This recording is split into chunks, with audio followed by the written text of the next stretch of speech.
আসসালামু আলাইকুম, welcome back to my channel Borna food fusion. আমার আজকের রেসিপিতে থাকছে রেস্টুরেন্টের স্টাইলে মজাদার ক্ষীর রেসিপি। সাধারণত ক্ষীর তৈরিতে অনেক উপকরণের প্রয়োজন হয় না, প্রয়োজন হয় সঠিক মেজারমেন্ট এবং সিক্রেট কিছু টিপসের। আর সব কিছুই দেখিয়েছি আমি স্বল্প সময়ে এবং সঠিক পদ্ধতিতে। তাহলে চলুন রেসিপিটা তৈরি করা যাক।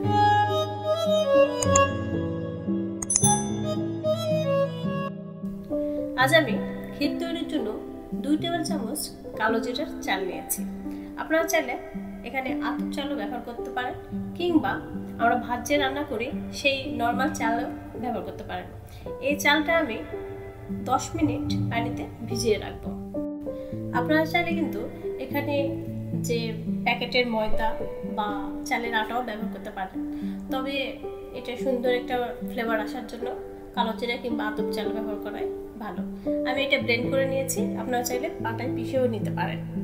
এটা কিন্তু একদম লিকুইড করা যাবে না, একটু দানা ভাব থাকবে, এতে করে ক্ষীরের টেক্সচারটা সুন্দর আসবে। এবারে যাচ্ছি মূল উপকরণে।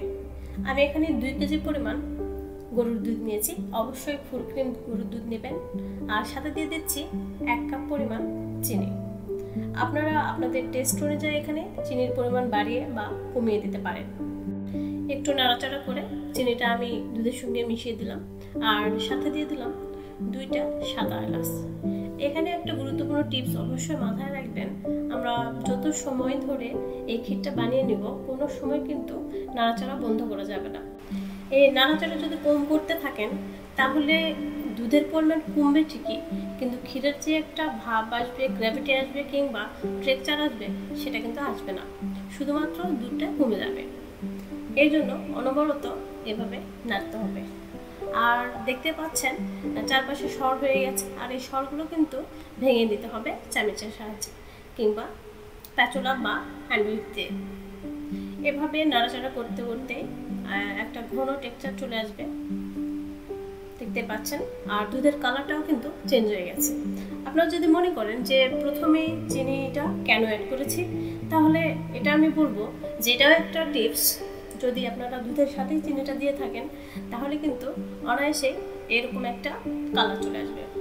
আমি 2টা সাদা এলাচ দিয়েছিলাম, সেটা উঠিয়ে নিলাম, কারণ পরে যখন এটা ঘন হয়ে যাবে তখন এলাচটা তুললে সেটার একটা বাড়তি বেশি স্ট্রং একটা ফ্লেভার অ্যাড হবে, যেটা ভালো লাগে না। আমি এগুলো উঠিয়ে নিয়ে আবারও নাড়াচাড়া করছি। যখন দেখবেন এরকম একটা টেক্সচার এসে গেছে বা কালারটা চেঞ্জ হয়ে গেছে, তখন আমরা যে লিকুইড করে রেখেছিলাম চালের গুঁড়োটা, সেটা আমরা এখন এখানে অ্যাড করব। অবশ্যই দুধটা বেশি ঘন হওয়ার পর কিন্তু অ্যাড করবেন না, এরকম একটা গ্র্যাভিটি আসার পরে অ্যাড করবেন। এটা দিয়ে দেওয়ার সাথে সাথে আবারও অনবরত নাড়াচাড়া করতে হবে, যাতে করে এটা নিচে তলানিতে না লেগে যায় এবং গোটা হয়ে না যায়। আর হ্যাঁ, কথা ফাঁকে বলে রাখি, আমার চ্যানেলে কিন্তু নানা ধরনের ডেজার্ট আইটেম রয়েছে, আপনারা চাইলে ঘুরে আসতে পারেন। আর ভিডিওগুলো ভালো লাগলে লাইক কমেন্ট শেয়ার করবেন এবং সাবস্ক্রাইব করে পাশেই থাকবেন। এই তো আমার ক্ষীরের টেক্সচারটা প্রায় রেডি হয়ে গেছে। আর হ্যাঁ, আমি বলে রাখি, আমি এই ক্ষীর তৈরি করতে কিন্তু মিনিমাম 40 থেকে 45 মিনিট সময় দিয়েছি, আর অনবরত নাড়াচাড়া করেছি। আর বুঝতে পারছেন হাত কিন্তু একদম ব্যথা হয়ে যাবে, কিন্তু কিছুই করার নেই। ভালো কিংবা মজাদার কোনো খাবারের জন্য একটু তো কষ্ট করতেই হয়। এই তো আমার ক্ষীরটা একদম রেডি। একটু নর্মাল থাকতে আমি নামিয়ে নিয়েছি, কারণ ঠান্ডা হয়ে গেলে ক্ষীরটা এমনিই জমে যায়। এই তো দেখতে পাচ্ছেন আমার ক্ষীরের ফাইনাল লুকটা কেমন এসেছে। দেখতে যেমন ডেলিশিয়াস লাগছে, খেতেও কিন্তু মাশাআল্লাহ দারুণ ছিল। আমি এক ফ্রেন্ডের কাছে থেকে এই রেসিপিটা খেয়েছিলাম, আর তখন থেকে আমি বাসায় প্রায় বানিয়ে খাই। আমার বাসার সবারই অনেক পছন্দের এই ক্ষীরটা। এই ক্ষীরটা আমি ঢেকে রাখলাম আর রেস্টে রাখবো 2 ঘন্টা পর্যন্ত। 2 ঘন্টা পর ফিরলাম, এবারে দেখে দিচ্ছি ক্ষীরটা কেমন হয়েছে।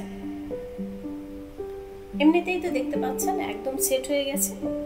এটাতে উপরে কোনো পরিমাণ পানি থাকবে না এবং পুরাটা টেনে যাবে একদম দইয়ের মতো। এই যে দেখতে পাচ্ছেন কোনো পানি বা লিকুইড জাতীয় কোনো ভাব নেই। আর কেটে দেখিয়ে দিচ্ছি ভিতরটা কেমন ডেলিশিয়াস আর ইয়ামি লাগছে। এই তো দেখতেই পাচ্ছেন। আর বাসায় অবশ্যই ট্রাই করবেন, আর ট্রাই করে কেমন মজাদার হয়েছিল আমি অবশ্যই কমেন্টে জানাবেন। ততক্ষণ সবাই ভালো থাকুন, সুস্থ থাকুন। আবার ফিরবো মজাদার কোনো রেসিপি নিয়ে। আল্লাহ হাফেজ।